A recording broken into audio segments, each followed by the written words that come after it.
किसी नदी को गंदा करने में या फिर उसे साफ बनाए रखने में आम आदमी की कितनी बड़ी भूमिका होती है, उसकी एक बहुत बड़ी वानगी, बहुत बड़ा उदाहरण मैं आपको दिखाने जा रहा हूं।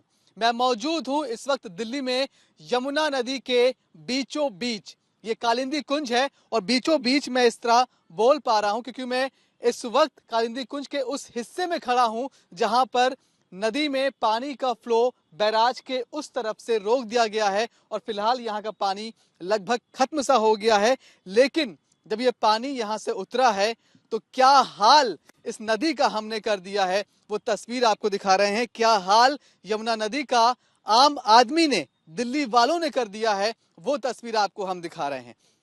दिल्ली में नई सरकार ने सरकार गठन के पहले ही यमुना की सफाई शुरू कर दी थी। सफाई लगातार जारी है, लेकिन आप जरा ये तस्वीर देखिए और समझिए कि क्या सिर्फ किसी सरकार के बस की है इसे एक पूरी नदी को साफ कर देना। आप देखिए जैसे इस नदी की तलहटी से पानी हटा है तो आप देखिए चारों तरफ आपको ये एक प्लास्टिक का बीच दिखाई पड़ेगा। ये जो आपको सफेद सफेद दिखाई पड़ रहे हैं, ये कोई पत्थर नहीं है नदी के, बल्कि ये सब के सब प्लास्टिक हैं, पॉलीथीन है, वेस्ट है, घर का वेस्ट है। कई जगह तो मुझे मेडिकल वेस्ट दिखाई पड़ा। ये सब चीजें आपको यहाँ दिखाई पड़ेंगी। मूर्तियां जो आप नदी में प्रवाहित करते हैं वो बड़ी मात्रा में आपको यहाँ दिखाई पड़ जाएगी। देखिए उस तरफ जब पानी कम हुआ तो कैसे नदी में आपको चारों तरफ मूर्तियां ही मूर्तियां दिखाई पड़ रही हैं। ये वो मूर्तियां हैं हाल ही में जो तमाम सारे त्योहार हुए, चाहे वो बसंत पंचमी हुई, उस वक्त जो मूर्तियां प्रवाहित की गई, वो सब देखिए किस तरह से नदी को नुकसान पहुंचाती हैं। बाकी आप अब नीचे देखते जाइए, ये नदी की तलहटी है और यहाँ पर जब पानी निकला है तो देखिए क्या है। ये कोई सफेद पत्थर नहीं है, बल्कि ये आपको बता दूं मैं कि ये पॉलीथीन है, ये प्लास्टिक है, ये वेस्ट है। इसको आप हाथ से इस तरह उठाएंगे तो ये खिंची हुई चली जाएगी। आप देखिए, आपको ये जरूर सफेद पत्थर लग रहा होगा, लेकिन आप देखिए ये पॉलीथीन है, ये प्लास्टिक वेस्ट है जो आप नदी में बैराज पर खड़े होते हैं, पुल पर खड़े होते हैं और नीचे डाल देते हैं। यहाँ कोई पत्थर नहीं है। आप दूर तक देख लीजिए, आपको ऐसी ही तस्वीर दिखाई पड़ेगी। कह सकते हैं आप कि यमुना के किनारे दिल्ली वालों ने एक पूरा का पूरा प्लास्टिक बीच बना दिया है, अपने घर का कचरा फेंका है। और किस किस तरह का कचरा है वो तस्वीर अगर मैं आपको दिखाता जाऊं तो आप देखिए, इसमें ये बोरियां आपको दिखाई पड़ जाएंगी जिसमें आप अपने घर का जो पूजा पाठ का सामान होता है उसको भर भर के फेंकते हैं। कई जगह मुझे मेडिकल वेस्ट दिखाई पड़ा, कई जगह लोगों के कपड़े दिखाई पड़े।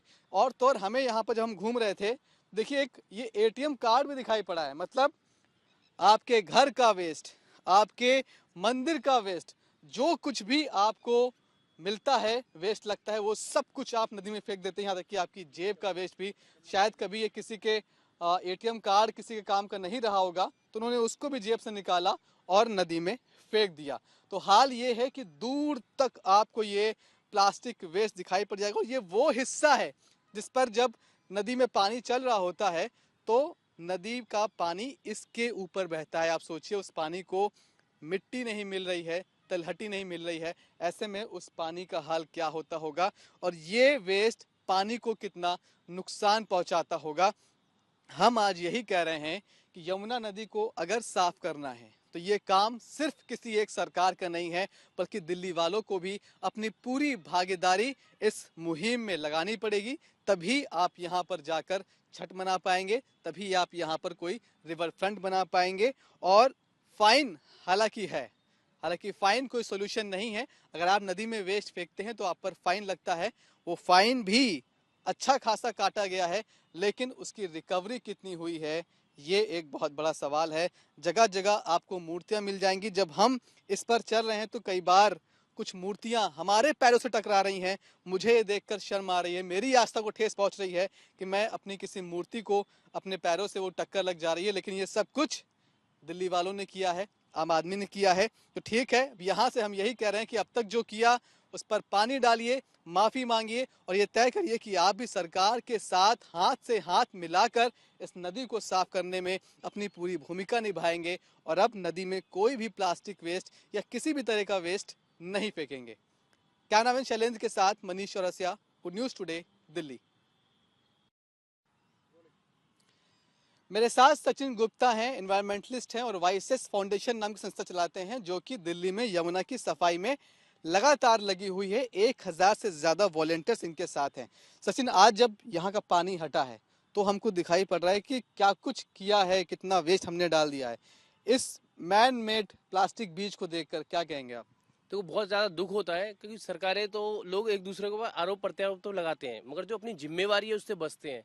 क्योंकि ये कोई सरकार ने लाके यहाँ पे डंप नहीं किया है, ये लोगों ने धीरे धीरे घरों के माध्यम से, बीचेस में माध्यम से ऊपर से डंप करते हुए अपनी आस्था के, जो हमारे हर महीने 2 महीने में त्योहार आते हैं उससे, क्योंकि जो पहले की जो प्रथा थी वो अलग प्रथा थी, और अब जो है उसको प्रथा को कन्वर्ट कर दिया गया है, तोड़ मरोड़ कर नई नई आस्थाओं को प्रेजेंट किया गया है।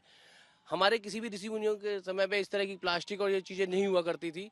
जो आजकल ये जमीन को आपने देखा होगा, जगह जगह प्लास्टिक का मानव निर्मित बीज बना है, ये किसी सरकार ने नहीं बनाया है। सबसे बड़े आप ठीक है, नदी नदी में प्रवाहित की जाती थी मूर्तियां। उस समय की जो मूर्तियां होती थी वो अष्ट धातु की, पीतल की, चांदी की, सोने की, इस तरह की होती, जो पानी में फिल्ट्रेशन का काम करती थी। या फिर उस तरह की मूर्तियां होती थी जो मिट्टी की बनाई जाती थी, जो पानी में घुलित हो जाती थी और जो पानी को भी एक मजबूती प्रदान करती थी। मगर अब जो मूर्तियां जो प्रभावित आप देखते हो, प्लास्टिक ऑफ पेरिस, पीओपी की, पीओपी होता है, नुकसान करता है। जो कि पानी को ये खतरनाक आप करता है। देखिए, आप जो देख हम रहे हैं। बात कर रहे हैं, ये बताइए मुझे कि ये साफ कैसे होगा? देखो, यहाँ पे दो तरीके होंगे। जो सरकार के साथ साथ आपको आम जन को भी भागीदारी अपनी निभानी पड़ेगी। उनको अपने घरों से लेके एक मुहिम का हिस्सा बनना पड़ेगा, रोको टोको की। ना तो आप खुद गंदगी करें और ना गंदगी करने दें। आपने देखा होगा, ये ऊपर सामने बीच है, ये पूरा ये पुल है। इस पुल पे लोग आते हैं, जैसी कोई भी त्योहार या कोई भी होता है, या घरों में डेली वेस्ट का जो होता है, ऊपर से आते हैं और डंप कर देते हैं। विसर्जन किया जाता है। हवन की सामग्री आप कर सकते हैं, चलो वो ठीक है, थोड़ा बहुत कर दिया, मगर हवन की सामग्री के साथ आप लोग अपने घरों का कूड़ा निकालें। आप देख सकते हैं यहाँ पे केमिकल वेस्ट है। अभी अभी यहाँ कैसे हटा सकते हैं इसको, क्या अभी तरीका का होगा? इसका तरीका देखो, आपको एनजीटी की गाइडलाइंस पहले थी कि आप नदियों में मशीनरी नहीं उतार सकते हैं। बट अब जैसे आप देख रहे हैं कि दिल्ली सरकार ने मशीनरी नदियों में उतारी है, तो अब आपके पास सबसे बड़ा मौका है, क्योंकि पीछे पानी सारा रुका हुआ है। इस तरह का बीच आपको ये पहली बार नज़ारा देखने को मिल रहा है, क्योंकि पानी अभी का फ्लो बिल्कुल खत्म है। तो इस समय सरकार को, जिसके सिंचाई विभाग को, एनजीटी को, एनडीआरएफ को, हर तरह के लोगों को, विभाग को मिलके इस तरह की ये चीज है जो कि मशीनरी के माध्यम से हटे, क्योंकि ये कोई ऐसा सामान नहीं है जो ह्यूमंस इसको हटा के इसको रिजॉल्व कर पाए। फाइन यहाँ तो पे बहुत अच्छा खासा लगता है अगर आप कहीं से आप वेस्ट फेंकते हो नदी में। जी, भले ही वो आपके पूजा का वेस्ट हो, मंदिर का वेस्ट हो, आप फेंक नहीं सकते। जी। कितना फाइन है फिलहाल, देखो, और उस फाइन की स्थिति क्या है? देखो फाइन अलग अलग है ना। फाइन 1000 रुपए से लेके और कई लाखों रुपए तक का फाइन होता है। बट दिक्कत ये होती है कि फाइन हमारा लगाने के बावजूद, जब तक लोगों की मनोदशा ठीक नहीं होगा, उनकी मानसिकता ठीक नहीं होगी, तब तक ये ऐसा रहेगा। मानव निर्मित, मानव तो छोटी छोटी चीजों में डंप कर देते हैं। आप फाइन का एक डेटा दे रहे थे मुझे, वो क्या था? वो मैं अभी निकाल कर हाँ, मतलब जो फाइन भी यहाँ पर किया गया है, डेली लाखों लाखों का फाइन है, बट फाइन वो है, रिकवर लेकिन वो नहीं हुआ है। रिकवरी नहीं हुई है उसकी। बहुत उसको सारे पेपर्स हैं इनके पास, उनमें से हम निकालने की कोशिश कर रहे हैं। लेकिन आप देखते जाइए कि किस तरह का वेस्ट यहाँ पर है। इसको मैं आपको डिजिटल भेजता हूँ। आप देखिए यहाँ पर ये मूर्ति का वेस्ट है, ये आपको दिखाई पड़ रहा है। ये आंकड़ा ये है, देखिए, ये ये आंकड़ा है, कैमरे में बताइए क्या दिखा लिखा है इसमें? सकते हैं। ये अब देखिए 2018 में जो डंपिंग ऑफ मलबे का था, जो आपने देखा हो, जो घरों से लेके मलबा जो है, उसका जो चालान कंपनसेशन अमाउंट था वो 50,000 था। बट इसकी जो आप रिकवरी देख रहे हैं वो नील है। कुछ नहीं है।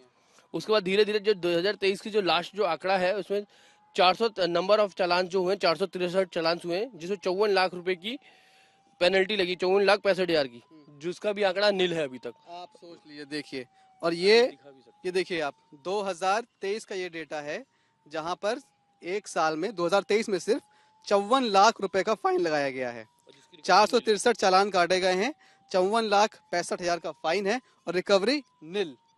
कोई रिकवरी ही इसकी नहीं हुई है। हालांकि उसके पहले आप देखिए, कुछ कुछ जगह पर रिकवरी होती आई है। 2022 में 2,74,000, 2,74,80,000 का फाइन लगाया गया, और उसमें से कुछ कुछ रिकवरी 14 लाख हुई है। की रिकवरी लेकिन हुई आप है। देखिए, रिकवरी भी एक बड़ा मुश्किल काम है, जो कि ऐसे केसेस में नहीं हो पा रही है। जो ऊपर से लोग डंप कर देते हैं, वो डेटा है कि जो ऊपर से डंप करते हैं ऊपर से उसमें डंप कितना के फाइन लिए होता है? सबसे ज्यादा गवर्नमेंट को दो चीजों का भी सबसे ज्यादा ध्यान देना पड़ेगा। सबसे पहले रिवर कीपर्स लगाने पड़ेंगे, और हमें जब किसी भी पुल पे जाते हैं तो वहाँ पे हमें कैमरे जरूर लगाने पड़ेंगे, क्योंकि जो भी वहाँ पे आता है, या तो वो अपनी 2 व्हीलर से आता है, या 3 व्हीलर या 4 व्हीलर से। तो अगर हम मान लो किसी आदमी को नहीं पहचान सकते, तो हम उनके व्हीकल नंबर से उनको फाइन कर सकते हैं और उसको ऑन द स्पॉट चालान भेज सकते हैं। चालान कर सकते हैं। तो ये एक तरीका है, लेकिन डंडा क्यों ही मारना दिल्ली वालों? आप खुद समझ जाइए कि ऐसा नहीं करना है, और ऐसा नहीं करेंगे तभी आप यहाँ पर आकर अपने त्योहार मना पाएंगे, आप अपनी यमुना को साफ कर पाएंगे। जब तक दिल्ली वालों का साथ सरकार को नहीं मिलेगा तब तक यमुना का साफ होना लगभग नामुमकिन है। ये बात दिल्ली वालों को समझनी होगी। जैसे कि मैं सो रहा हूँ तो पिताजी को जगाना है मुझे, तो वो डायरेक्ट उठाने के बजाय, और हिंसा की परंपरा मेरे यहाँ नहीं थी सौभाग्य से, तो वो क्या करते थे कि उस कमरे में आ जाएंगे या बाहर से गुजरेंगे और चौपाई बोलेंगे, प्रात काल उठ के रघुनाथा मात पिता गुरु नावई माता। कभी कभी मैं गुस्से में उठ करके अरे पापा चरण स्पर्श किया और सो गया, उनका अब मत उठाना।